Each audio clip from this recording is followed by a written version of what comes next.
Hola, hoy como todos los domingos, según el cuerpo de Cristo le damos la bienvenida, no sin antes decirles a ustedes, no sin antes decirles a ustedes y darles la bienvenida por participar dentro del Foro Cristiano Célula del Cuerpo de Cristo. A todos y a cada uno le damos la bienvenida. El tema que vamos a ver hoy es Ve y pide para ti vasijas prestadas. El tema que vemos hoy radica en 2 Reyes 4, del 1 al 7. Allí vemos una viuda, y esta mujer queda en cabeza de un acreedor que le captura a sus hijos y los quiere esclavizar a modo de servidumbre, referenciando así de modo alegórico y en términos bíblicos a la humanidad esclavizada del pecado que está alejada de Dios. Sin embargo, nosotros como hombres y mujeres de fe que hemos iniciado en este mundo en el trasegar de andar por fe. ¿Qué es andar por fe? Y estamos hablando de ese cristianismo que va más allá de palabras, que el cristianismo que versa sobre actos. Dice el apóstol Pablo que nosotros somos cartas abiertas, es decir, hablamos a modo de testimonio de aquellas grandezas y aquella obra maravillosa que ha hecho nuestro Dios en nuestra vida. La cita base dice lo siguiente: una mujer de las mujeres de los hijos de los profetas clamó a Eliseo, diciendo: tu siervo, mi marido, ha muerto, y tú sabes que tu siervo era temeroso de Jehová, y ha venido el acreedor para tomarse a 2 hijos míos por siervos. Y Eliseo dijo: ¿qué haré yo? Tú sabes que tu siervo era temeroso de Jehová y ha venido el acreedor, dice. Sucede que la iglesia, en esa metáfora bíblica de la cual se está hablando, es comparada con aquella viudez, aquel estado frágil, aquella condición de fragilidad humana frente al pecado, de cómo el ser humano fácilmente puede ser obstruido, confundido, o puede ser alejado de su propósito en atención a la falta de conocimiento. Dice en Isaías 55:8, dice, mi pueblo se pierde por falta de conocimiento. Porque mis pensamientos no son vuestros pensamientos, ni mis caminos tus caminos, dice el Señor. Son más altos, más amplios, más profundos esos pensamientos del Creador frente a los de nosotros. Versan totalmente y de una manera distinta. Hay una mujer en una condición vulnerable, frágil. Una mujer frente a sus hijos en condición desfavorable para ella quizá, porque quieren dar un sometimiento a sus hijos a esclavitud. Eso es la iglesia cuando está sin Dios. Se convierte en esclavo y esclavo del pecado, porque es vulnerable en atención a aquel aguijón de la carne del que habla el apóstol Pablo, esas debilidades, esas pasiones, esas emociones, esos pensamientos. Torcemos nuestro rumbo, nuestra senda en diversas ocasiones porque no conocemos, no sabemos nada de ese reino, desconocemos todo lo que atañe a ese reino espiritual. Cuando nosotros vamos a las escrituras, van a ser comparables a una buena noticia. Evangelio igual, buena noticia. Buenas noticias. Qué buenas noticias nos trae desde el mundo espiritual ese creador a sus criaturas, sus críos. Qué padre es aquel que si su hijo le pide pan, le dará un pescado. Si le pide una serpiente, si le pide un huevo, le dará una serpiente. Nosotros sabemos que Dios siempre va a dar el Espíritu Santo a toda persona que se lo reciba. Y esas vasijas que habla aquí, esas odres, esas vasijas prestadas, no es otra cosa que la orden que se le da al hombre o a la mujer de predicar el Evangelio. Nosotros lo encontramos en Marcos 16:15, dice: id por todo el mundo y anunciad el Evangelio a toda criatura. A toda criatura. Pero para poder anunciar esas buenas nuevas y ir y contarle a las personas esas buenas noticias que significa evangelio, traducirlo, tenemos que conocer cuáles son esas noticias y tenemos que hacer manejo de ella. Porque si nosotros hacemos un buen manejo de toda esa información, entonces estas personas van a estar en atención al conocimiento y en razón a conocer todas aquellas beneficios que les acogen, toda vez que hay un soberano y ese soberano tiene un ordenamiento, un marco jurídico, y en ese marco jurídico nosotros podemos ostentar esa ciudadanía espiritual y las podemos traer a nosotros, y podemos nosotros fácilmente empezar a trabajar en nuestra vida. Así que ese tema es el que vamos hoy a tratar. Le doy la bienvenida a todos y a cada uno de los participantes dentro del foro. Dice así, que esa mujer fue a pedir ayuda al profeta y recibe un mandato, un mandamiento. Este profeta, Eliseo, le da una orden y la primera pregunta a su petición, la respuesta a esa pregunta fue contrapreguntar y decir, ¿qué haré yo? ¿Qué te haré yo? Lo diríamos en términos hoy, ¿qué quieres que haga frente a esta situación? Y lo que le pide o lo que le dice es, ve y pide para ti vasijas prestadas a todos los vecinos, vasijas vacías, y le antepone y le resalta, hay un resaltado, no pocas, todas las que pueda traer. Nosotros vemos que Cristo, cuando está en este mundo terrenal y luego de haber llamado a esos 12 hombres de confianza que empiezan a modo de un discipulado o alumnado, y les dice, yo voy a cambiar su profesión. Tiene mucho que ver con lo que ustedes han realizado en el trazo de su vida, pero ustedes son de profesión pescadores.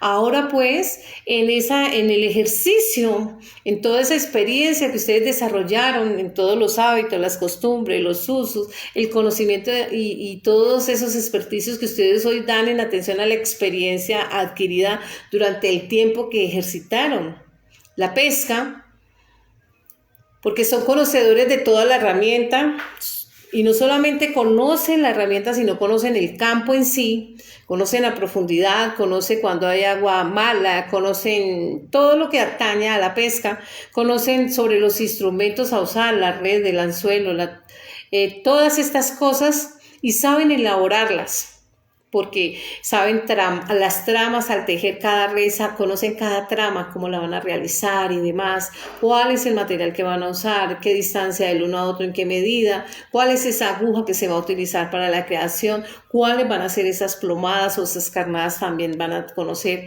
las diferentes especies en cuanto a los peces que allí habitan en ese río o en el mar donde estén ustedes ejerciendo. Todo este conocimiento, por eso mi Cristo, al hablarles a estos hombres, lo primero que le antepone es, ustedes ya llevan un trayecto, ustedes ya llevan una experiencia, yo les permití en el mundo terrenal ejercitarse en la pesca. Y estos hombres dicen que eran habilidosos, conocedores de ese mar. Y también me imagino yo que ellos realizaban artesanalmente cada herramienta a usar o a utilizar en esa actividad.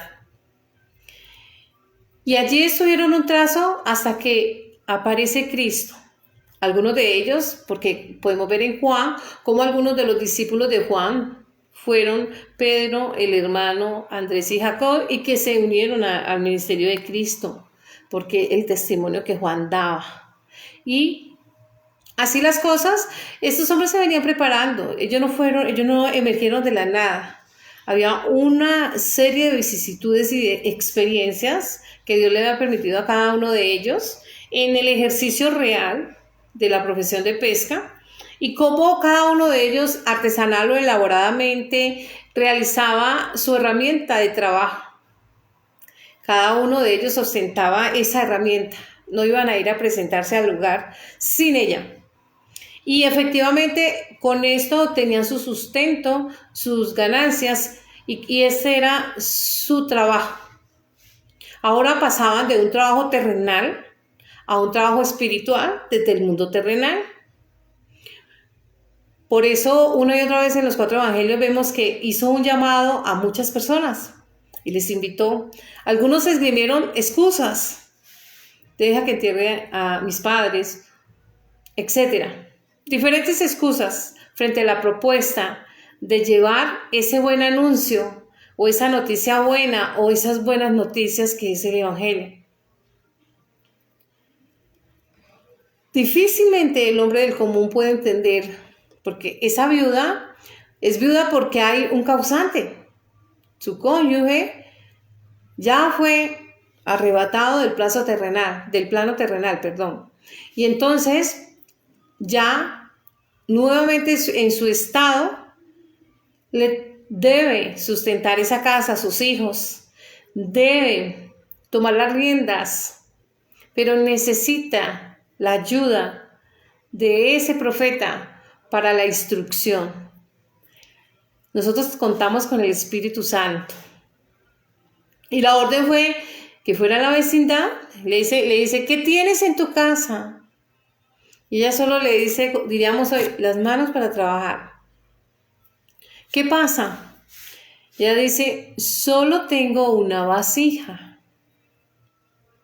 o un recipiente. Ese recipiente es nuestro cuerpo, nuestra morada. Nosotros cuando venimos a este mundo terrenal, se nos ha confiado a nosotros una mayordomía. Y esa mayordomía consiste en ser administradores de los recursos de la creación. Ustedes se van a Génesis 1 del 27 hacia adelante y se van a dar cuenta de todo el proceso de mayordomía. Ejercer señorío, ser buen administrador, procreación y ser fructíferos, prosperar. Ese crecimiento no es solamente crecimiento cronológico en atención a la edad del individuo, hombre o mujer, sino ese crecimiento y esa elevación espiritual en el intento y en el esfuerzo y en la dedicación y el trabajo para reencontrarse nuevamente con el Padre, porque somos esos hijos pródigos que se habla a modo de parábola. Sin embargo, casi siempre estamos distraídos. Las vicisitudes del mundo nos alienta a seguir allí y nos esclaviza sin darnos cuenta. Nos convertimos en esclavos de la moda, de los vicios, esclavos de resabios y demás. Pero difícilmente nos damos cuenta nosotros de esa condición, porque cuando hablamos de vicios vemos cómo hay muchas personas en diferentes áreas preparadísimas con carreras grandes, pero que hoy están en condición de habitante de calle. Y difícilmente ellos se dan cuenta de su condición, son conocedores de que están allí, pero no dimensionan hasta dónde están tocando el fondo y hasta dónde ha llegado su situación, porque la esclavitud lo ha letargado y ese espíritu de estupor que se tiene no le permite entender sus sentidos o sus ventanas, sus 5 sentidos o sus ventanas. Tiene ceguera, hay un impedimento, tiene ojos, pero no ven, oídos no oyen, boca no habla, no entienden, se endurecen, se recrudecen, difícilmente pueden entender el Evangelio. Sucede que esta es la condición de una persona que está alejada de Dios, no gusta, no es empático a las cosas de Dios, a la palabra, a orar, a leer, etc., porque no está él, hay un espíritu de estupor o de aletargamiento, adormilamiento, anestesiamiento, endurecimiento, y estas cosas le impiden al ser humano entender todo aquello del mundo espiritual. Pues cuando estamos en este mundo terrenal, difícilmente nosotros pensamos en que esta es una fracción en la línea del tiempo que ocupamos muy corta en una fracción de 120 años, Génesis 6:3. Y que venimos acá porque tenemos que aprender a obedecer, pero sobre todo tenemos que trabajar en nosotros mismos en cuanto a la obediencia, la sumisión, la sencillez, la lealtad, la firmeza, la consistencia, la coherencia. No terminaría el listado. Por eso ustedes se van a ir a Génesis 3 y van a mirar la cita, van a leer, y dice que el hombre fue puesto al oriente del Edén. Por un lado, para que no fuera a alargar la mano y en ese instante automáticamente tomara el árbol de la vida y se perpetuara. Es decir, estaba hablando de la redención y la salvación. En ese momento no era viable. Más adelante, pero en ese momento no era viable, y colocan 2 guardas para que cuide la entrada del Edén. Expulsan al hombre, lo colocan al oriente y en el oriente le dicen que él se debe esforzar, debe trabajar. Voy a la cita para que ustedes la tengan en plano primero y así ustedes la puedan seguir conmigo. Dice así, y al hombre, verso 17 del capítulo 3 de Génesis, dice así, y al hombre, por cuanto obedeciste a la voz de tu mujer y comiste del árbol que te mandé diciendo, no comerás de él, maldita será la tierra por tu causa. Con dolor comerás de ella todos los días de tu vida. Espinos, cardos te producirá y comerás plantas del campo. Con el sudor de tu rostro comerás del pan hasta que vuelvas a la tierra, porque de ella fuiste tomado, pues polvo eres y al polvo volverás. Te está diciendo, el hombre fue tomado de la tierra. Génesis 2:7 dice así en el ítem. Entonces Jehová Dios formó al hombre del polvo de la tierra, sopló en su nariz aliento de vida y fue el hombre un ser viviente. ¿Qué le dijo al oriente? El término oriente a la luz bíblica es una metáfora que lo colocó de cara al juicio, desde ese momento hasta el último momento que pasara en el plano terrenal, que estuviera con vida terrenal. Desde ahí le dijo, tendrás que trabajar en ti mismo. Y ese trabajo tendrá que ser muy arduo, porque esa tierra hoy es rebelde, es hostil, no le gusta obedecer. No le gusta asumir roles de responsabilidad, responsabilizarse de las cosas. No gusta de hacer lo bueno. Es muy inclinada a degustar la maldad. Es muy inclinada a curiosidad la maldad. Es muy demandada a hacer lo que no le está permitido, lo inapropiado. Por eso le dijo que tendría que cardos, espinas, dolor, sufrimiento. Porque el hombre en el trazo de la vida va a estar enfrentado y abocado a vivir todas esas vicisitudes. Y la razón es clara. La razón es clara, ¿por qué? Porque qué difícil es conocernos. Llegar a conocernos a nosotros plenamente. Somos impredecibles, actuamos de una manera insospechable. Bajo temperaturas altas somos irreconocibles. Y es allí donde nosotros, en esas vicisitudes, en esas debilidades, en esas falencias, en aquellos hierros o fallos, es allí donde nosotros tenemos que trabajar.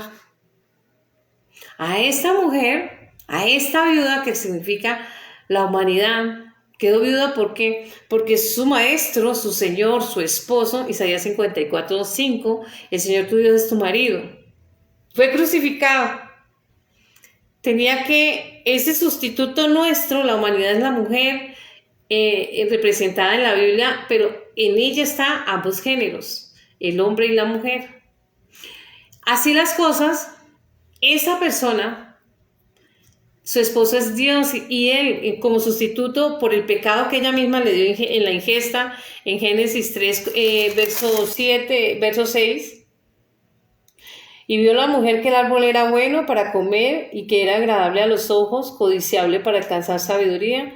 Tomó del fruto y comió y también a su marido lo dio y él lo comió. Así las cosas, ese pecado que la ingesta que recibe Cristo, el pecado de la humanidad para redimir al ser humano, deja la iglesia viuda, pero él dice, os conviene que yo ascienda, porque yo enviaré yo oraré al Padre y pediré que envíe el otro consolador, Paracleto, aquel que fortalece, aquel que da y brinda ese confort, ese consuelo, ese ánimo, pero también ese abogado, ese asesor legalista. Como es conocedor y es inspirador y esa palabra fue revelada a través de él tiene la hermenéutica y la interpreta a cabalidad. Él va a coger cada articulado y le va a aplicar esa hermenéutica para revelar ese sentido de lo que se quiso decir, lo que el Creador quiso anunciarle o mostrarle o revelarle al ser humano a modo de mandado o de mandato, para que esta persona en atención a que conoce todo ese legalismo, todo ese compendio de normas, entonces va a estar atento en no caer en algún tipo de prohibición para no hacerse infractor a la ley o pecador. Porque la ley en sí no salva. La ley en sí lo que sirve es para regular en armonía la relación entre las partes, esa convivencia. Mi derecho va donde termina el tuyo y el tuyo va donde empieza el mío. Y esa es la relación Dios-humanidad y humanidad con Dios. Con un solo mediador, Cristo. Ese Mesías, el ungido. Porque el Espíritu de Dios y Él siempre van a estar a la par. Y Él por eso dice, yo no los voy a dejar a ustedes huérfanos. Yo voy a enviar ese consolador, ese jurista legal, ese asesor legal, que en cualquier situación o bajo cualquier circunstancia va a estar dándole ese acompañamiento permanente, les brinda un acompañamiento permanente y va a estar enseñando y va a estar revelando, va a estar instruyendo, pero también puede estar exhortando, va a estar dando esos lineamientos y lo que parte esa persona es a conocer. Y como conoce todo el legalismo, pues nadie va a querer adentrarse dentro de un tipo sabiendo que acarrea una sanción o pena de muerte. Dicen en Ezequiel 18, verso 4, dice, todas las almas son mías, el alma del Padre como el alma del Hijo, el alma que pecare ciertamente morirá. Esa es la razón. Y dice que pecado es todo infracción a la ley. Y dice que ley es toda palabra que sale de la boca de Dios. Eso está escrito allí.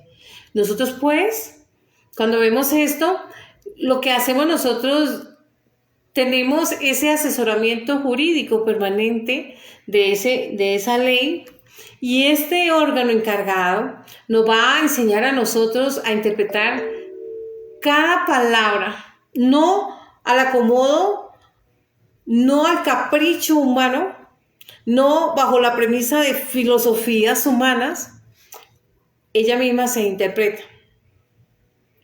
A modo de ejemplo, nosotros vemos en el caso del hebreo, hay algunos libros como la Gemara, el Talmud,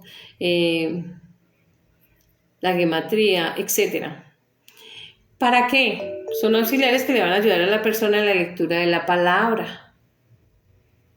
Pero nosotros sabemos que la palabra que va de Génesis hasta Apocalipsis no necesita estas alternancias, concordancias, sino que ella misma se va a interpretar.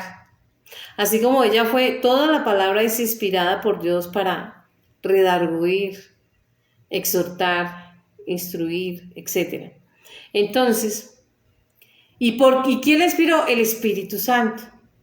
Y Él está habilitado desde el principio de la humanidad hasta el fin de la humanidad. Todo el tiempo está haciendo ese acompañamiento. ¿Qué tenemos que hacer? Pues si Él la inspiró, Él la interpreta. Y nosotros, esos recipientes, somos nosotros. Aquí lo compara vasijas prestadas de barros, vasijas de barro. ¿Por qué de barro?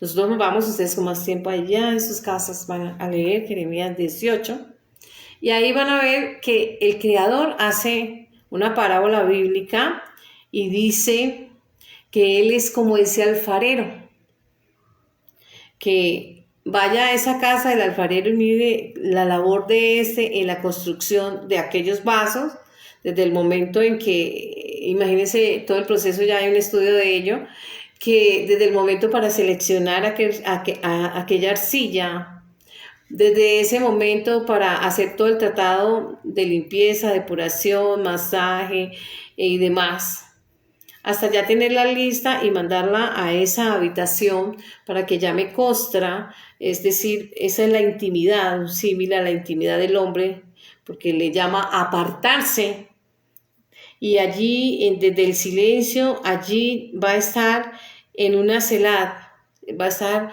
reflexionando en la palabra una y otra vez, a través de la oración o a través de la lectura, en fin. Y ciertas veces va a hacer algunos cortes cuando ya esté lista esa masa para ver si queda algún residuo y depura y vuelve otra vez si es necesario hasta que esté perfecta, maleable, fácil de erigir. Y una vez ya esté lista, se coloca en esa rueda de la vida y allí él se va a inspirar en otro, en lo que vio, en lo de allá. No, es Dios. Se va a inspirar en sí mismo, producto de su inspiración cada uno somos. Y él es el arquitecto de la vida, dice y se compara a ese alfarero.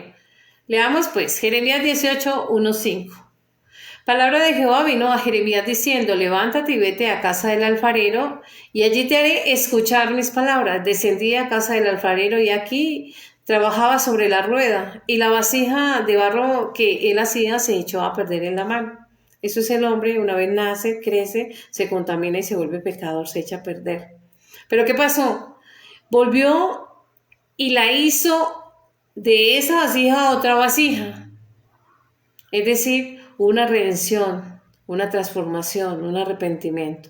Él tiene el poder de transformar aquellos comportamientos inapropiados, aquellas conductas rebeldes, aquellas conductas hostiles, aquellas incredulidades y dudas.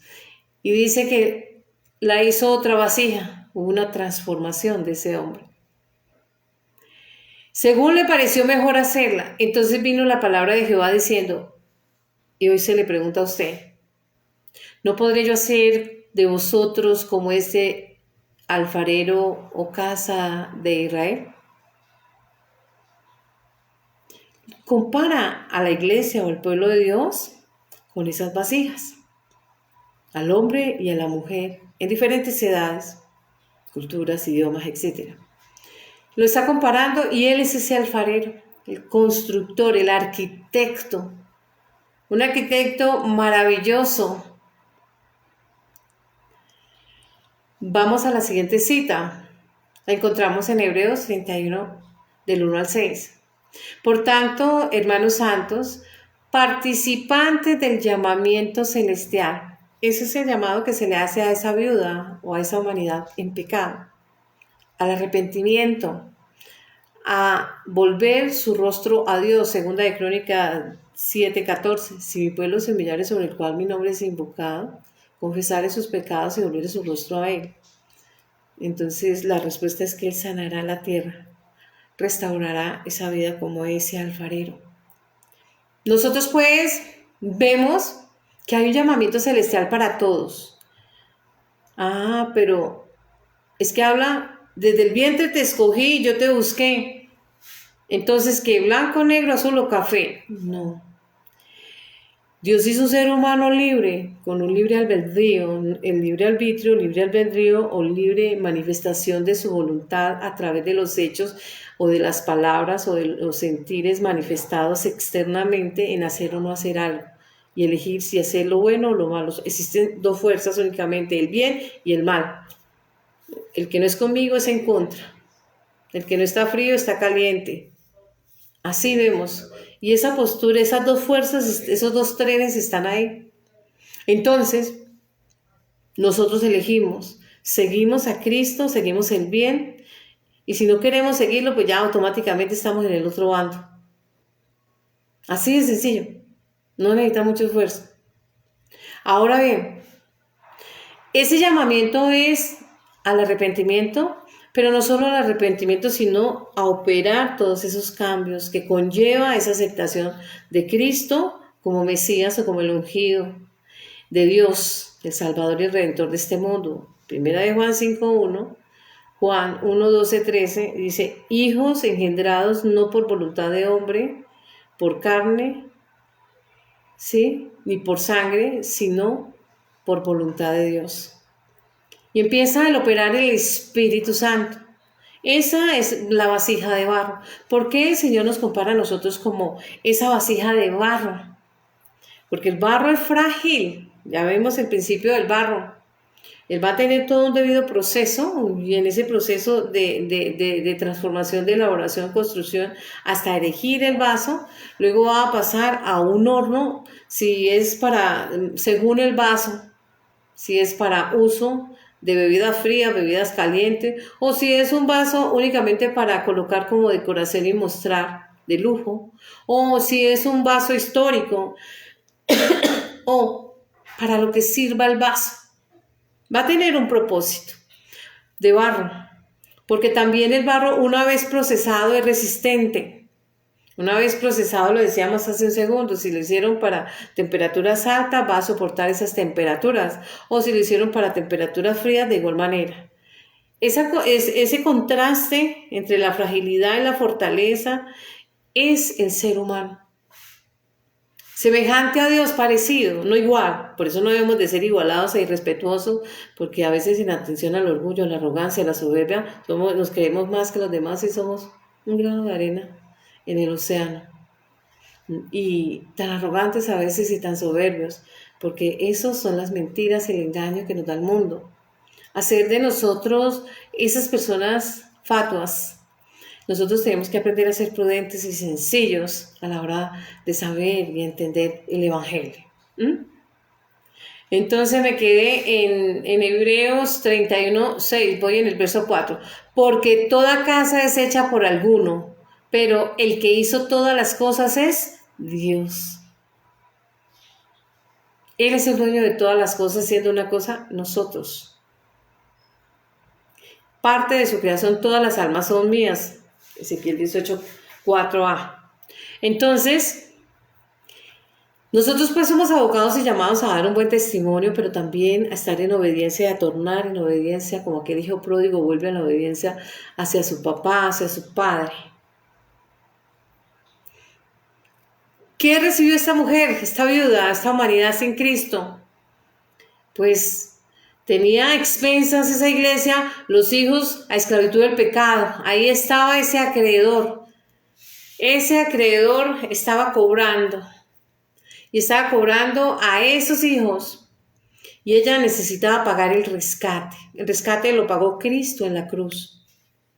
Por eso le dice, ve y pide las vasijas prestadas para que sean llenas. ¿Llenas de qué? Del arca de Dios. El arca de Dios iba a llegar a esas vasijas, que son seres humanos. Y entonces íbamos a hacer como la clase pasada que vimos los filisteos que las tuvieron 7 meses y en lugar de llegar al arrepentimiento, recibir con gozo, quitar toda la idolatría, quitar toda la necedad, la terquedad, la hostilidad, la envidia, el rencor, el odio, todas esas cosas que afean al ser humano. Y en lugar de honrar, lo que pretendían era llevar el arca de Dios, la presencia de Dios, para hacerse fatuos, arrogantes y mostrar una fachada de hipocresía, mostrar una tibieza espiritual y una muerte espiritual empañetada de cristianismo, para mostrarle a los demás que habían derrotado al Dios de Israel. No os equivoquéis, Dios no puede ser burlado, dice en Gálatas 5. Todo lo que el hombre siembra, eso cosecha. Nosotros pues tenemos que aprender de todas estas enseñanzas. Cuando yo estaba empezando a estudiar Derecho, decía, el que no conoce la historia, vuelve a repetirla.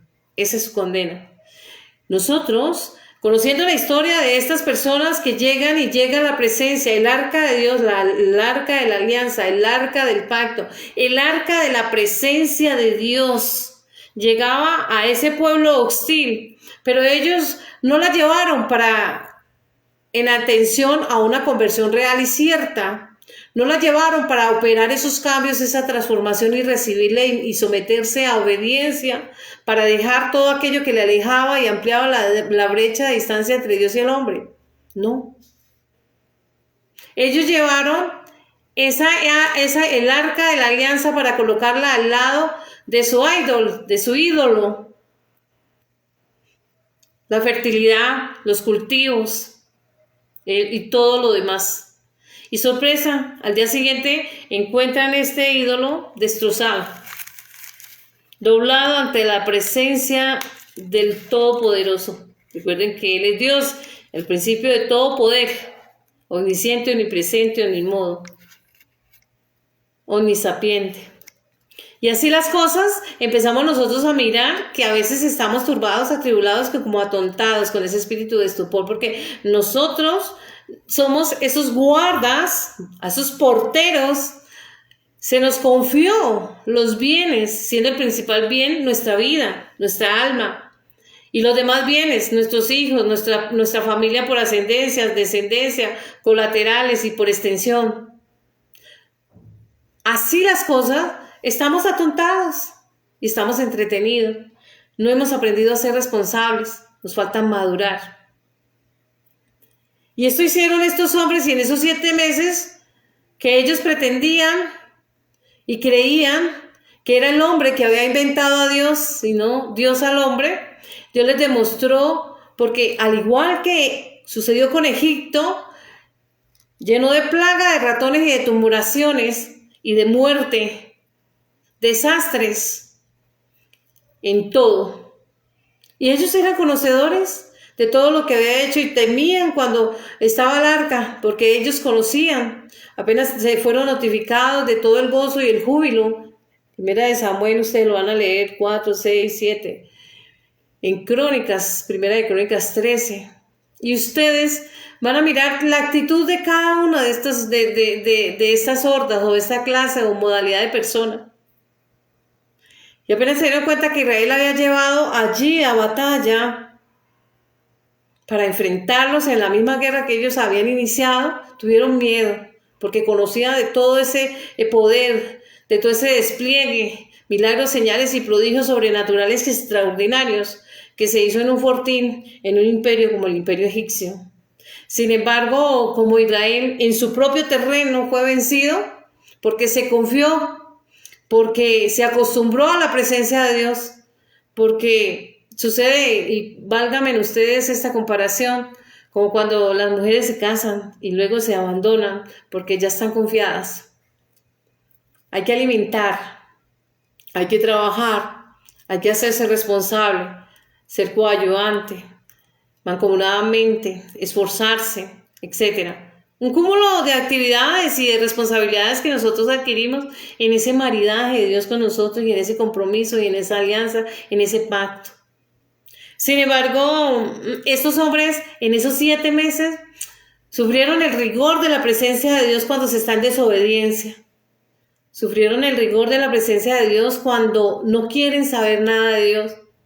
Entonces, aquello que para Israel había representado triunfos y victoria, hoy se convertía para desdicha y desgracia.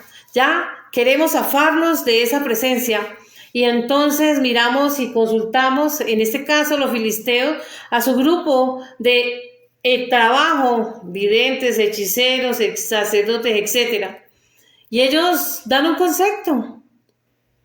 Devuelvan el arca donde pertenece, pero no la envíen vacía, porque esa es la presencia de Dios. Envíen, según los príncipes, tumores en oro. Y según las plagas en las ciudades, 5 ciudades, los ratones. Y va a encontrar ya la tercera horda, la tercera clase de personas. Pasó de Israel, el pueblo de Dios, pasó al pueblo enemigo, o pueblo gentil o pueblo pecador, y pasa a los Ecrón, a la tribu de Ecrón. Y ellos estaban temblando porque también conocían de lo que había hecho el arca en Egipto, todo lo que había sucedido allí, cómo Dios se había manifestado y había respaldado al pueblo de Israel. Sin embargo, soslayaron y dejaron de lado, y por la curiosidad intentaron mirar lo que contenía el arca y las cajas. Y allí la mortandad, 50,000 hombres, a tal grado de que también querían deshacerse. Y llegó a la casa de Abinadab, hombre cuatita. Tenía sus hijos. Y esta arca reposó allí 20 años. Ella no estuvo quieta porque donde está la presencia de Dios siempre suceden cosas.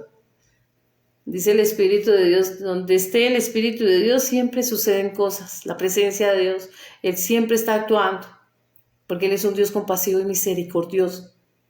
Pero no se va a manifestar en la máxima, porque hay desobediencia y hay pecado. Pero Él deja a la persona actuar bajo el libre arbitrio, las decisiones que va tomando individualmente. Y también lo llama a hacerse responsable. Por eso dice la palabra, de todo lo que hablen los hombres, darán cuenta a Dios, y de todo lo que hagan los hombres darán cuentas a Dios. En algún momento todos daremos y rendiremos cuentas. Así las cosas, vemos que estos de Cron, por estar fisgoneando en lugar de recibir con gozo, con adoración, transformación, mostrar esa voluntad, etcétera, encontraron en fisgonear. Eso sucede con las personas cuando llega a la fe por curiosidad, por satisfacer curiosidad. Y vemos lo peligroso que es esto. Porque no sucede nada, no hay ningún cambio, pasa de una religión a otra, de un color a otro. Difícil. No os equivoquéis, Dios no puede ser burlado, todo lo que el hombre siembra, eso sega. Nosotros pues vemos que solo había una casa, allí estuvo 20 años, ¿por qué duró esa arca 20 años allí? Porque Samuel estuvo en el periodo de juez, ejerció como tal, él y sus hijos no fueron obedientes, y después recibe y entra en la era de los reyes y la apertura, el rey Saúl, y vemos que es un personaje bien dificultoso. Entonces, ¿el arca de Dios se manifestaba? Sí, claro, el arca se manifiesta, la presencia de Dios se manifiesta, pero en la medida en que nosotros nos disponemos. Y estas personas estaban desobedientes, tercas, necias, hostiles, rebeldes. Dice la Escritura que cada vez que Dios bendecía al pueblo, se alejaban de Dios. Y cada vez que los estaba disciplinando o estaban pasando pruebas, entonces se arrodillaban y empezaban los ayes en diferentes formas. ¿Cuál es la actitud que nosotros tomamos? Es la pregunta. 20 años así. Y así vemos a muchas personas en las diferentes congregaciones, denominaciones, como quiera que le llamen, y no sucede nada. Están acabando los chones allí en las sillas, discúlpenme la expresión. No están haciendo nada. Están muertos en vida. Cambiaron de un color a otro, de una fe a otra, no sé en qué andará respetable. Ahora bien, en ese orden de idea nosotros tenemos que aprender a valorar la presencia de Dios y tenemos que aperturarnos para recibirle. Vemos una casa, Obed-Edom, 3 meses. Todo el mundo estaba deshaciéndose de la presencia de Dios y los porteros. En 3 meses, ese arca arrojó resultados maravillosos porque hubo conversión real, hubo adoración real, hubo esos cambios que debe surgir un verdadero creyente. Entonces, esos hombres se convirtieron en guardas de aquellos portales, Primera de Crónicas 13. Y los portales de ese templo son nuestros 5 sentidos dedicados a Dios. Y somos los guardas de esos pórticos, de esos portales.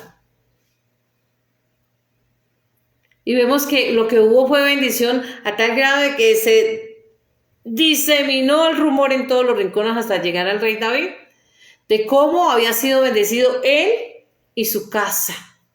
¿Y cuál es la casa? En la morada donde descansa y reposa nuestra alma, la compartimos con la presencia de Dios, el Espíritu Santo, nuestros hijos y sus descendientes, la familia por ascendencia, padres, abuelos y demás, por extensión, por colateral, tíos, primos, etc. La familia cristiana, toda la nación,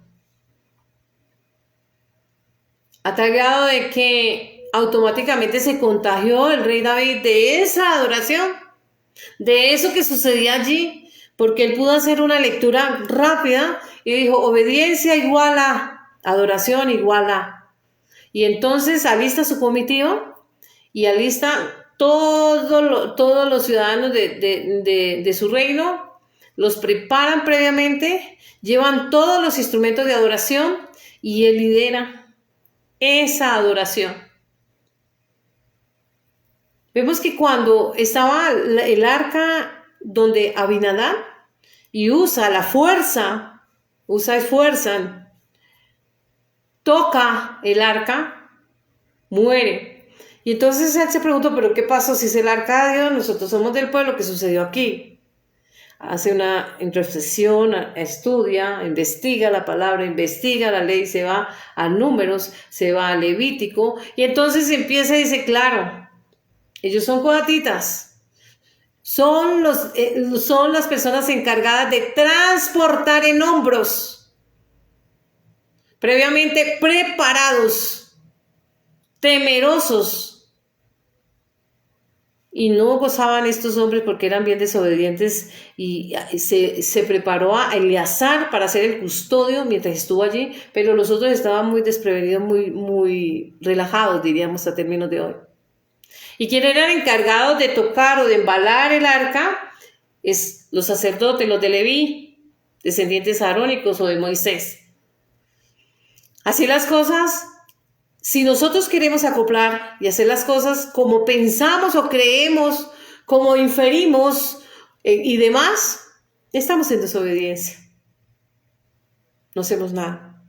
Y lo que acarreamos es juicio, ira a Dios. Así las cosas, esta mujer fue al sacerdote y él le llama a ella a ir a su vecindad.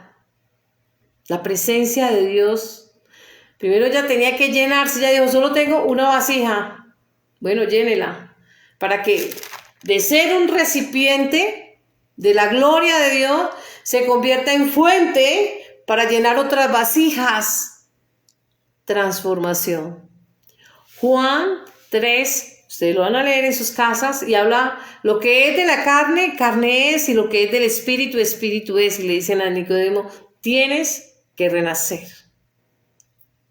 Tiene que haber un nuevo nacimiento y él cree que es un nacimiento en el mundo terrenal. No, ya estamos acá en el mundo terrenal. A ver, un nacimiento espiritual desde el mundo terrenal que demanda y que exige fe. Porque dice en Hebreos 11:1-2 dice que la fe es la convicción de lo que no se ve y la certeza de lo que se espera. Y en el verso 6 dice, sin fe es imposible agradar a Dios. Ese arquitecto, ese alfarero que nosotros acabamos de leer aquí en Jeremías 18, del 1 al 5, que nos construyó de la arcilla, como lo dice en Génesis 2:7, en Génesis 1, 26 al 27 o 2 del 22 al 23, esa es la manera como narra la historia allí en la palabra de Dios es verdad. Ese arquitecto del mundo, porque dice en Hebreos 31:6, que Él es ese arquitecto porque toda casa ha sido hecha por alguien y en tilde automática, pero el que hizo todas las cosas es Dios. Ahí empezamos nosotros a mirar cómo Dios empieza a mostrarse a nosotros. Vamos a Hebreos 3, 7 al 19, empieza lo siguiente en ese índice. Por lo cual, como dice el Espíritu Santo, si oyeres hoy su voz, no endurezcáis vuestros corazones como en la provocación en el día de la tentación en el desierto. Preparar nuestras vasijas, nuestra odre, para recibir la presencia de Dios y no endurecerse. Que no haya escepticismo, que no haya dureza, terquedad, obstinación, orgullo, altivez, todo aquello que impida que nosotros recibamos a Dios. Y dice, donde me tentaron vuestros padres, me probaron y vieron mis obras por 40 años, a causa de lo cual me disgusté contra esta generación. Y vieron mis obras, y dije, siempre andan vagando en su corazón y no han conocido mis caminos.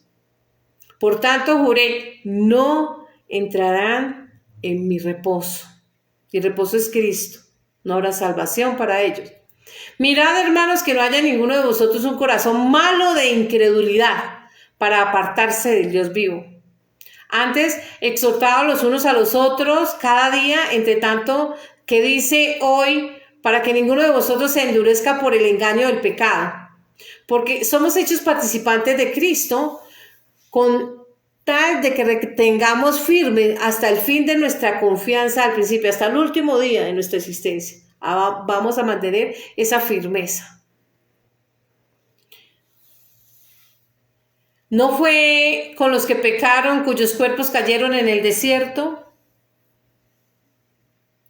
Ese desierto de la tierra, el mundo, allí se quedan, porque viven para el mundo, ese es su Dios. Dios quiso y los hizo para destruirlo. No, ellos eligieron, cada cual está donde quiere estar, en función del libre albedrío, el ejercicio de la libertad o el ejercicio de elegir y hacerse responsable de cada una de ellas.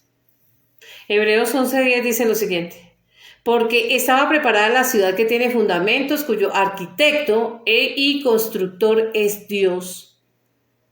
Él está haciendo estas casas, estas odres, como recipientes. Y a esta mujer se le dio la orden de ir a la vecindad y predicar el evangelio, de ser ese recipiente de la presencia de Dios, recibir el arca de Dios. Ahora va a ser fuente donde el arca va a llenar otras. Y la presencia de Dios, el Espíritu Santo en nosotros, y de su palabra, el conocimiento de su palabra, y el conocimiento de esa palabra o de esas buenas noticias es el conocimiento de ese reino espiritual.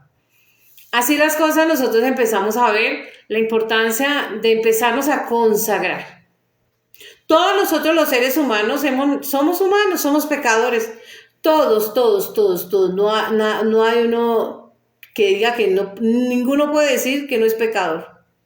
No hay uno ni uno justo, dice. Salomón expresa y dice, todo hombre es pecador. Así, nosotros tenemos pues esa libertad de orar, pero de orar con responsabilidad, de elegir seguir a Dios y aceptarlo y ser leal, ser firme, ser fiel, ser testimonio o de desecharlo. Pero es precisamente en esa elección donde nosotros vamos a colocarnos nosotros mismos en esos lugares, de honra o de deshonra. Pero nosotros sabemos que también en los vasos, hace un rato yo le decía que cada vaso tiene un propósito. Hay unos vasos que están para adornar, otros para el calor, para el frío.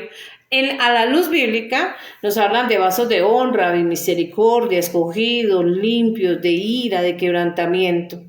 Todo eso lo pueden encontrar ustedes en 2 de Timoteo 2, 20 al 21, 1 de Juan 4:7, Romanos 9:23, Hechos 9:15 al 16, Isaías 66:20 y Juan 13:10, Romanos 9:18 y 21 al 22, Salmo 34:18. ¿Qué quiere decir esto? Que como recipientes cada cual escoge para qué sirve.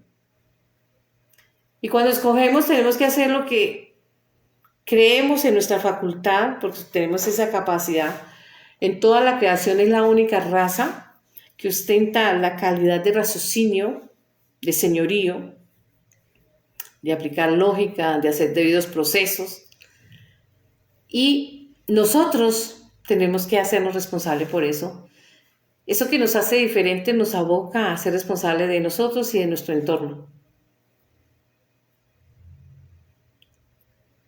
Así, vemos que a la luz de la Escritura, muchas alegorías, figuras literarias o metáforas. Vamos a seguir de 17:1, dice así: vino palabra de Jehová diciendo, hijo de hombre, propone una figura y compón una parábola a la casa de Israel. Aquí están utilizando una parábola. Está diciendo y habla de que Dios le habla al hombre en su lenguaje para que él pueda aplicar y pueda comprender mejor. La libertad de seguir o no seguir a Cristo, en el caso de nosotros que somos cristianos, es Hechos 11:26. Aquellos hombres que se congregaron por primera vez en cierto lugar llamado Antioquía, se les llamó de ahí hacia el futuro cristianos. Comparable entonces cada uno de nosotros a esas odres de barro, en contraste con la fragilidad y la resistencia, la fortaleza y su arrojo, vasijas según lo dispuesto. ¿Para qué? Para que cada uno esté donde él quiere o ella quiere. Hablamos de homogéneo. Deuteronomio 30:19 dice lo siguiente: a los cielos y a la tierra llamo por testigo hoy contra vosotros, que os he puesto delante la vida y la muerte, la bendición y la maldición. Escoja pues la vida para que vivas tú y tu descendencia. Ese es el libre albedrío.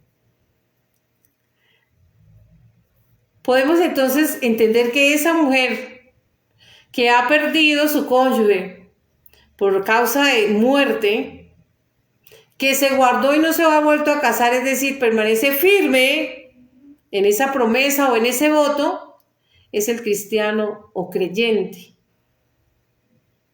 Y a esa persona le llega esa promesa por haberse consagrado a Dios y es predicar el Evangelio. Marcos 16:15. Jesucristo ordenó y comisionó: id por todo el mundo, predicad el Evangelio a toda criatura. Allí no habla de géneros.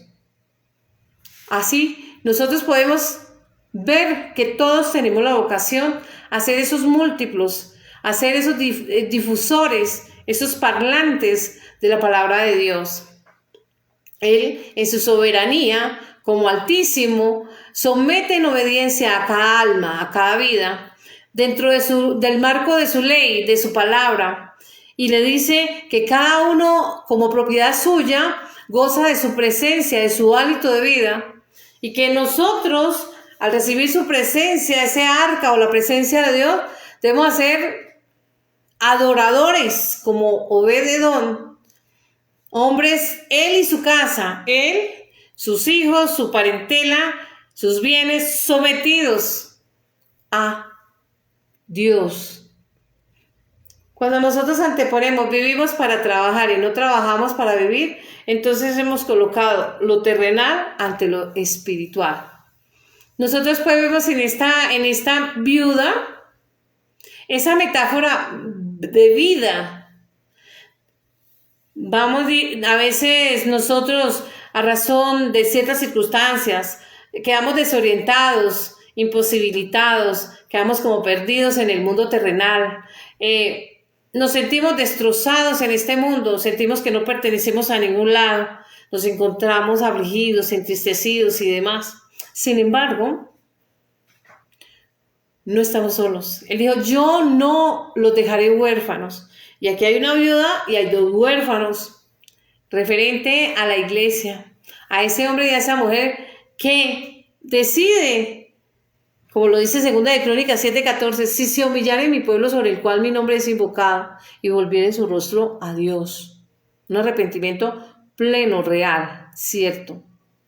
Y cuando volvemos a Él, encontramos a ese Padre amoroso, recibiendo a su Hijo pródigo, sin discriminación, sin enrostrar nada, dispuesto a perdonar. Pero nosotros tenemos que llegar en debida forma, de manera apropiada y con una mejor postura, una mejor actitud de obediencia, de respeto, de sumisión. Y es así donde nosotros vemos que la cita es referencia de esta viuda que atañe a las personas, al llamamiento que tenemos todos y cada uno de nosotros, no solamente a través y mediante el arrepentimiento, volver a través de Jesucristo, de recibirle como ungido, como el Cristo, Mesías, el Hijo de Dios, el sumo sacerdote, nuestro Redentor y nuestro Salvador, y de acoger la ley, someternos a las ordenanzas, a ese marco jurídico en obediencia. ¿Por qué someternos a ella? Porque ella nos da los lineamientos y las directrices. Ella está legislada para prever, para que no nos adentremos en conductas que están allí tipificadas y entonces nos hagamos acreedores a sanciones, a penas y muerte. No. A caer cautivos en las cárceles o en las prisiones de la tribulación, de la angustia, de la enfermedad, del pecado. Así las cosas, nosotros vemos que ese Padre es amoroso y que nada lo ha dejado al azar. Todo está previamente establecido. Nosotros hoy aprendemos que debemos estar dispuestos a recibir el arca de Dios, la presencia de Dios en nuestra vida, que hemos aceptado al amado de Dios, a Jesucristo, que Él resucitó. Si bien es cierto, no le quitamos la vida, Él la dio por nosotros, así lo dice Juan. No es menos cierto que resucitó al tercer día y hoy se encuentra a la diestra del Padre como abogado. Primera de Juan 2:1, si alguno cometiere pecado, abogado tenemos para con el Padre a Jesucristo. Y tenemos el otro jurista, el otro asesor jurista, el Espíritu Santo, para mirar toda la normativa toda la palabra y nos la va a aplicar en hermenéutica, nos va a traer esas buenas noticias, nos va a asesorar bien, nos va a mirar cuáles son esos articulados en el cual nosotros nos adentramos para beneficiarnos y empezamos a trabajar en ellos para transformar nuestra vida. Pide, ve y pide para ti vasijas prestadas de todos tus vecinos, vasijas vacías, no pocas. ¿Cómo tienen que ser esas vasijas que traen? Vaciadas antes de entrar. ¿Vaciadas de qué? Del pecado, de los resabios, de la maldad, del rencor, del resentimiento, del odio, de la hechicería, de la habladuría. No terminaría yo. Todo eso, rebecos, salen para que una vez vaciada, todo lo que está vacío debe ser lleno. Y va a ser lleno de el arca de Dios, de la presencia de Dios, del Espíritu Santo. Esa viuda de Sarepta invita también al profeta, pero esta viuda, ¿qué pasó con ella? Ella solo tenía una dosis para comer ella y comer su hijo y luego morir. Pero fue llamada y fue abocada a andar por fe. Ya el profeta llegó y le dijo que le preparara a él, que sirviera la mesa para él. La salvación está dispuesta en la mesa. La mesa es la salvación y los banquetes que allí están servidos es cada promesa de los diferentes dones, de las diferentes profecías. Ese alimento espiritual es el maná del cielo que digerimos fácilmente a nuestro paladar y que nutre nuestro espíritu. Le dijo Cristo a Satanás, no solo de pan vive el hombre. El hombre alimenta su cuerpo físico del alimento para nutrir y abastecer su cuerpo en lo referente a su salud, a su sustento, a su manutención. Pero el espíritu necesita de ser nutrido en atención a la salubridad espiritual del alma, para que no hayan heridas, para que no hayan tropiezos, para que no hayan rencores, resentimientos, dolores o odios, para que no hayan dudas, incredulidades, testarudez, necedad, negligencia, orgullo, altivez, etc. ¿Qué te haré yo? Declárame qué tienes en tu casa. Una vasija, porque tu sierva ninguna cosa tiene en casa sino una vasija de aceite. Estaba llena de ese ungüento, de ese refrigerio. Bueno, ya está preparada, ya está lista. Ahora vaya, traiga las vasijas para que pague el rescate de redención y de salvación. Y luego véndala. Está hablando de redención y de salvación. No está hablando de comercializar con la palabra. Redención y salvación por gracia. Esa mujer vulnerable, pero a la vez resistente, un contraste maravilloso, muy hábil, muy ágil, que siempre tiene una proposición. Eso es lo que es cada hombre o cada mujer en la mano de Dios, una herramienta. Y ella no se puso a llorar en su desgracia o en su desdicha. Era difícil, había tribulación, había miedo, había todo lo abrumaba. Se sentía sola porque es viuda y si estaba casada pues tenía esos apegos emocionales de cualquier hombre o cualquier mujer puede sostener en algún momento. Pero tiene una cualidad, se sustenta ante la dificultad. No titubea, no se deja abrumar por el caos. Ella sabe identificar y sabe discernir la oportunidad que se está cociendo frente a sus ojos, que Dios ha preparado a modo de tragedia, pero viene con disfraz de tragedia, pero se convierte en bendición. Bendito el nombre de nuestro Señor. Porque todas esas vasijas fueron llenas y fue pagado el rescate. Y hubo oportunidad donde había maldición. Y hubo bendición y vida donde había muerte. Y hubo oportunidad y gozo donde había tristeza. Esto es un llamado de que por más difícil, imposible, aunque tu padre y tu madre te dejasen, con todo yo no te olvidaré jamás. Se olvidará la mujer de aquello que ha dado a luz, con todo. Si ella olvida, yo no me olvidaré de ti, dice Jehová. Así, Dios tiene esas promesas para con nosotros. La viuda de Sarepta dijo, yo solo tengo un puñado de harina, un poco de aceite. Harina, pan es el cuerpo de Cristo. Y aceite, la unción, la fe había menguado. Ella, frente a esa hostilidad, pero había algo. Ahora había que potencializar ese aceite, potencializar esa palabra para que pudiera ver. Sin fe es imposible agradar a Dios, es necesario que crea que le hay. Hebreos 11:6. Y esta mujer logra, y luego vemos cómo muere su hijo, pero lo primero que ella hace es llevarle su hijo, el cuerpo de lo que en un momento era su hijo, llevárselo al profeta para que volviera el alma a su cuerpo. Y sucede, porque la fe mueve la mano de Dios, hace que lo imposible sea posible. ¿Cuál es ese hijo? ¿Un sueño? ¿Un anhelo? Hay que empezar a trabajar en esas áreas que son a veces un poco difíciles. Durante el tiempo de esas viudas, muchas viudas había muchas viudas de Sarepta, pero solo a ella se le llamó, solo a ella se le anuncia, a ella se le eligió. ¿Por qué? Porque fue la que se dispuso. Las otras quizás no se dispusieron nunca. Quizás llegó la palabra, pero nunca se dispusieron. Esta se dispuso. Por eso nosotros vemos en Lucas 4, 25, 30, en palabras del Mesías, dice lo siguiente: verdaderamente había muchas viudas en Israel en los tiempos del profeta Elías, cuando no llovió durante 3 años y medio.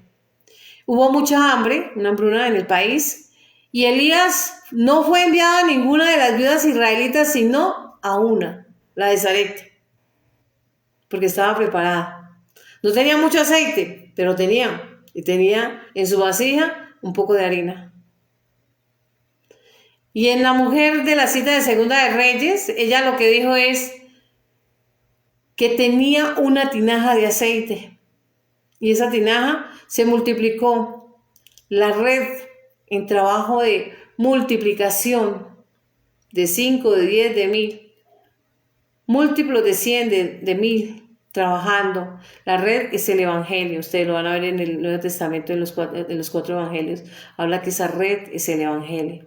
Ser múltiplos de 1000, de 5, de 1 millón, de 2 millones, ustedes lo sabrán. Cada cual se coloca en el lugar que quiere estar. Hebreos 11:6 nos dice, pero sin fe es imposible agradar a Dios, porque es necesario que el que se acerque a Dios crea que le hay y que es galardonador de los que le buscan.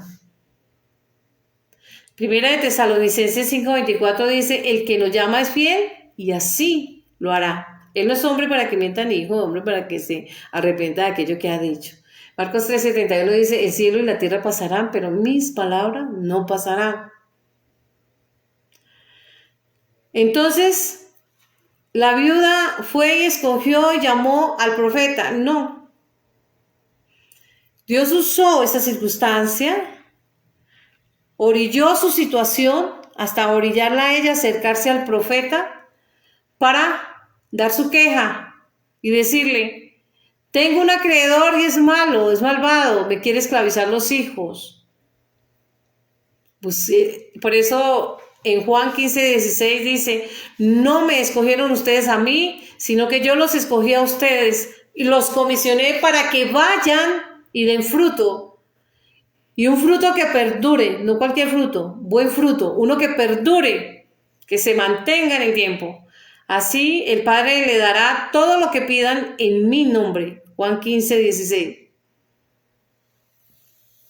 Recuerden ustedes que siempre Dios va a transformar tus circunstancias hostiles, adversas. Todo la pasamos. Es que yo soy cristiano y todo el mundo corre bajo la misma línea, parte del mismo punto. Llueve sobre buenos, malos, creyentes, no creyentes, ricos o pobres, etc. Pero lo que sí sabemos nosotros los que somos creyentes es que Cada situación adversa es usada para bendición. Detrás de cada prueba viene una bendición. Solo tenemos que aprender a discernirla, saber que estamos frente a la oportunidad, como lo hizo la mujer de Sarepta, como lo hizo esta viuda con sus hijos, frente a Eliseo. Vemos también otra viuda, una viuda que dio 2 doblones.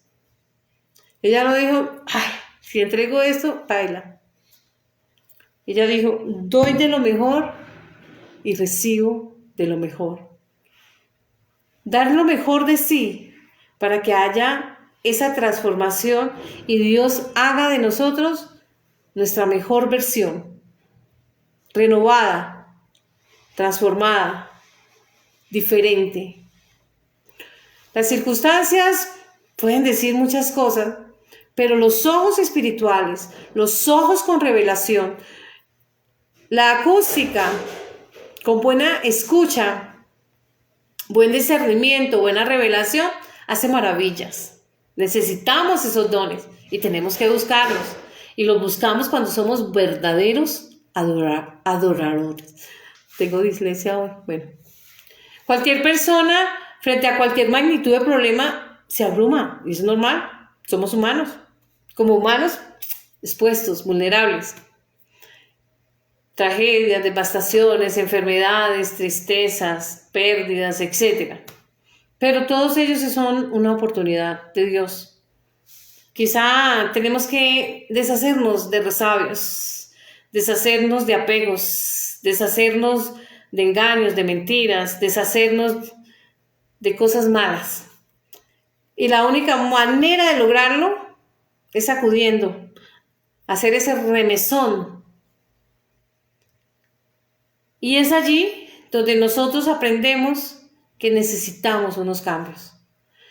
Y nos aperturamos y nos atrevemos, nos disponemos a recibir esos cambios de la mano de Dios. Es allí. No se pone más oscuro que previo amanecer. A veces está muy oscuro y al segundo estamos viendo esos arreboles. Un nuevo amanecer. Pensará mucho, yo no merezco de Dios, somos pecadores. Salomón lo sabía, él lo dijo. Y él lo dijo claramente. Dice que todos los hombres somos pecadores. Juan 15:16, no me escogieron ustedes a mí, yo los escogí a ustedes y los comisioné para que vayan y den fruto, un fruto que perdure. Y todo lo que le pidieran al Padre, en mi nombre se los dará.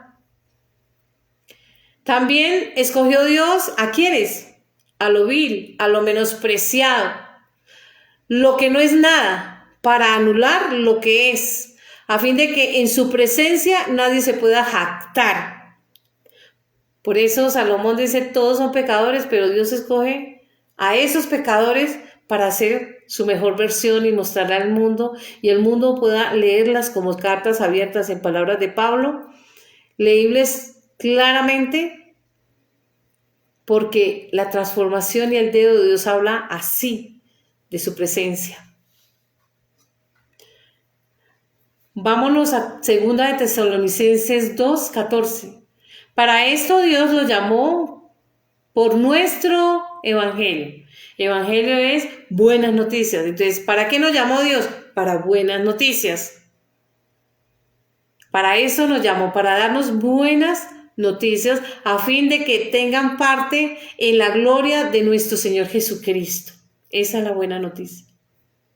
Primera de Pedro 2:21. Para esto fueron llamados porque Cristo sufrió por nosotros, dándoles ejemplo para que sigamos sus pasos. Bendito el nombre de nuestro Señor Jesucristo. Filipenses 3:14 nos trae una invitación. Sigamos avanzando hacia la meta para ganar el premio que Dios nos ofrece mediante su llamamiento celestial en Cristo Jesús. Ser múltiplos de esas buenas noticias, ser predicadores de su palabra, llevar ese evangelio y diseminarlo en todos los lugares de este planeta. Hemos pecado todos, la que le está hablando, pecadora como cualquiera. Pero dice que si 7 veces cae el justo, vuelve a levantarse 7 veces.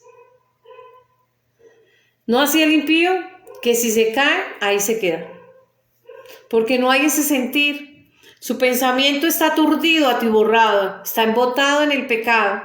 Las tinieblas, la oscuridad o la ignorancia o el orgullo, la soberbia, la altivez, el egoísmo, el rencor, el odio, la mentira, el engaño, ha hecho mella y lo tiene atribulado, atormentado, endurecido, enojado, frustrado, amargado, incrédulo. Pero ¿qué pasa? Solo tenemos que abrir nuestro corazón. Si oyeres hoy su voz, no endurezcáis vuestro corazón. El hombre fue puesto a esa puerta del oriente para trabajar en sí mismo, en esas falencias, en esas dificultades, en esas circunstancias, en esas hostilidades.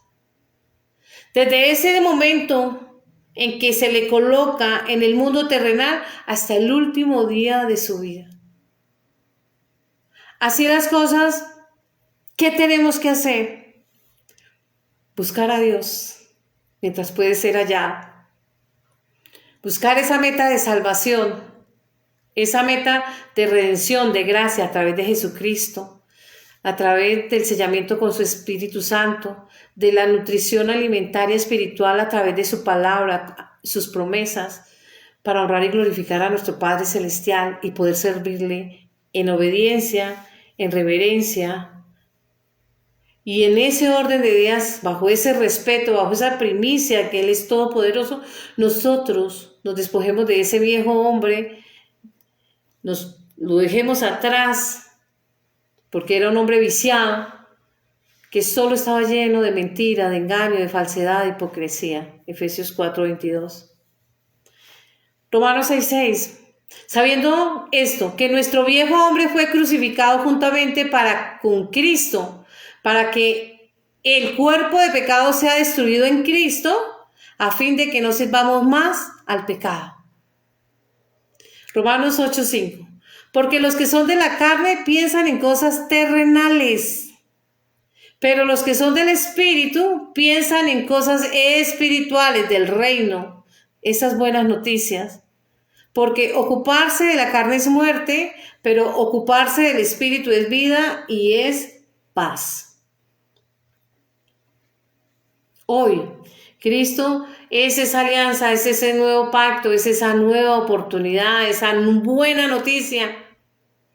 Él es el personaje central del Evangelio. Reconciliémonos para con el Padre porque Él es el único puente, la clave fundamental que une los dos mundos, el terrenal y el espiritual. Él es ese mediador, Hebreos 12:24. Él es ese redentor.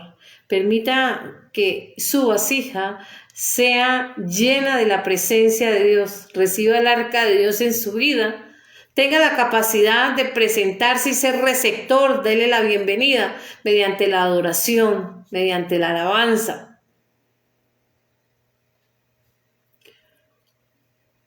¿Estamos prestos nosotros para prepararnos, para recibir, para adorar, para apartarnos?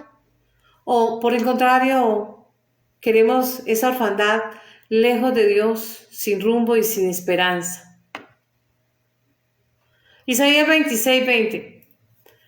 Dios le dijo a esa viuda, vaya y entre a su aposento y enciérrese con sus hijos. En Isaías 26:20 dice, anda pueblo mío, entra en tus aposentos, cierra tras de ti las puertas, escóndete un poquito por un momento en tanto que pasa la indignación de Dios. ¿Para qué? Orando, clamando, adorando. Bendito el nombre de nuestro Señor. Esa mujer es la analogía de la iglesia frente a todo y cada uno de sus participantes, el cuerpo de Cristo frente a cada miembro. Desde el momento de la concepción, allí está escondida en esa intimidad.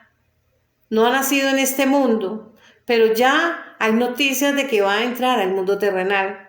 Está en el mundo terrenal, pero está escondido, formándose allí en lo oculto, lejos del ojo humano, lejos del hombre. Solo hay una comunión entre la mamá y su criatura, y hay una comunicación permanente de confianza Él sabe que a través de ella se va a alimentar. Él sabe que a través de ella va a existir. Va a estar conectado con un umbilical.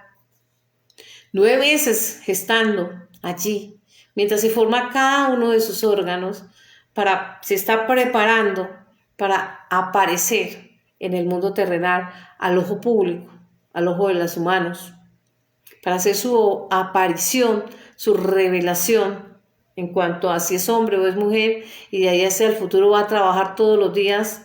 Y los primeros momentos va a tomar leche y va a confiar en esa gestora, y ella va a saber los momentos, y ella le va a dar de sus nutrientes, y ella le va a dar de sí, y le va a dar todos los atributos, los elementos para que él, en su cuerpo físico, pueda enfrentar en su adultez toda clase de enfermedad, toda vicisitud. Le va a dar las herramientas, y no solamente le va a alimentar físicamente, le va a participar de su conocimiento, porque le va a dar todas las herramientas a esa criatura para que pueda enfrentar esa selva de concreto y a todos y a cada uno de sus habitantes, y esgrimir sus mejores herramientas y de sobrevivencia en esa jungla de concreto. Y le va a participar y le va a acompañar todos los días de su vida hasta que ella parta de este mundo terrenal. Dios se compara a esa mamá, porque eso es Dios, un papá y una mamá. Esa es su función en cuanto a sus criaturas, Él como creador. Para luego darle ese alimento sólido, el Espíritu Santo, la palabra de Dios, esos banquetes. Dice, la mesa está servida, dispuesta. La mesa es la salvación. Y está servida de un banquete. Toda clase de banquete tiene cualquier cantidad de recetas, de instrucciones. Ahí está. Coma lo que quiera, reciba lo que quiera y sacie su sed. Eso le dijo a la mujer samaritana, que el que beba de esa agua nunca tendrá sed, porque si bebemos del agua que sacia nuestra sed corporal, será momentánea. Nuevamente volveremos a sentir sed. Pero cuando nosotros vemos la palabra, nos alimentamos, nos afirmamos, nos enrobustecemos intelectualmente, tenemos ese músculo espiritual que nos hace hombres de fe. Esa analogía habla de esa alimentación espiritual, de esa alimentación física, de esos secretos entre el Padre y la Iglesia, de esas recompensas en público, pero también recompensas en lo privado, los dones espirituales. Cierro con esto. Mateo 6:6. Mas tú cuando ores, entra en tu aposento y cerrada la puerta, ora a tu Padre que está en lo secreto. Y el Padre que está en lo secreto te recompensará en lo público. La recompensa de esa mujer fue que sus hijos quedaron libres, que ella disfrutó de todo, que ella creyó que Él es Dios, Yod, Hel, Bad, Hei, Jireh. Génesis 22:14b. Jehová es tu proveedor. Y no solamente provee lo terrenal, lo espiritual. Bendito el nombre de nuestro Señor. Él nos instruye y sacia nuestra sed, como dice en 1 de Juan 4:1-6. Nos vamos a la siguiente cita. Colosenses 1:9-14. Por lo cual también nosotros, desde el día en que oímos, no cesamos de orar por ustedes y pedir de que sea lleno del conocimiento de la palabra, de la voluntad en toda sabiduría, inteligencia espiritual, para que andemos como dignos en el Señor, agradándole en todo, no en algo, en todo, llevando fruto de toda buena obra y creciendo en el conocimiento de Dios. Esas buenas noticias es conocer ese reino, el conocimiento de Dios, cada vez fortalecidos con todo poder conforme a la potencia de su gloria, para toda paciencia, longanimidad, gozo, dando gracias al Padre que nos hizo aptos, idóneos diríamos, para participar de la herencia de los santos en luz. ¿Cuál herencia? La de Cristo. Él es el causante de ese legado. trasladado al reino de su amado Hijo Jesucristo, en quien tenemos redención por la sangre y el perdón de los pecados. Amén. Esta es la enseñanza de hoy. Oramos para entregar este servicio. Bendito Padre Celestial, amado Dios, amado Padre, en el nombre de nuestro Señor Jesucristo, oro por cada hombre y cada mujer en diferentes naciones, en diferentes edades, en diferentes géneros, para que seas tú, amado Dios, como ese buen sembrador y nosotros como esa sodre, que esas recipientes de barro que somos, porque aunque somos tan frágiles frente a la muerte, a la enfermedad, a la vejez, frente a la tentación, sin embargo somos resistentes frente a la hostilidad, resistentes a muchas cosas, Señor. Y esa resistencia que tú nos das, nosotros la obtenemos a través de Jesucristo, porque es a través de la fe cuando nosotros vestimos esa armadura, una armadura que se habla en Gálatas 13 al 16, el Evangelio, el nombre de Jesucristo, la sangre de Cristo, la justicia, la verdad, la autoridad, para honrar el Espíritu Santo, la palabra de Dios, para honrar y gloria de nuestro Elohim. Te pido que cada uno de nosotros sea vestido con esa armadura y cerco las vidas de ellos con la palabra de Dios descrita en Salmo 34, 7. El ángel de Jehová acampa alrededor de los que temen a Dios y los defiende. Para que tú le des el Espíritu Santo, esa autenticidad y ese reconocimiento de hijos y de hijas, nacidos por voluntad de Dios y no del hombre, ni de sangre, ni de carne. Bendito tu nombre, Juan 1:13. Yo te clamo, Señor, que allí donde llega el Evangelio a todas estas personas, tú quites todo espíritu de estupor, que así como lo hiciste con el apóstol Saulo o Saulo de Tarso, Señor, tú obres en la vida de ellos y quites esa escama de sus ojos espirituales del pecado, de la iniquidad, de la maldad, de la obstinación, de la terquedad, de la incredulidad, de la duda, de la arrogancia, de la altivez, cualquier cosa que se oponga, yo lo someto a la obediencia de Cristo. Porque todo se somete en este mundo terrenal y en el mundo espiritual a Jesucristo. Ante Él se dobla toda rodilla. Bendito tu nombre, Padre Santo. Yo te oro y te clamo, Señor, que operes en las diferentes áreas de la vida del ser humano, donde tú llegues a esas, donde llegue tu presencia, donde llegue tu arca, a esas casas, Señor, a esas moradas. Te pido que esas personas actúen y obren como Obed-Edom, Señor. Sean esos guardas de sus templos y sean esos adoradores en espíritu y en verdad. Para que allí todo lo que ellos hagan prosperen, Señor. En Cristo Jesús. Amén, amén, amén. Feliz domingo para todos.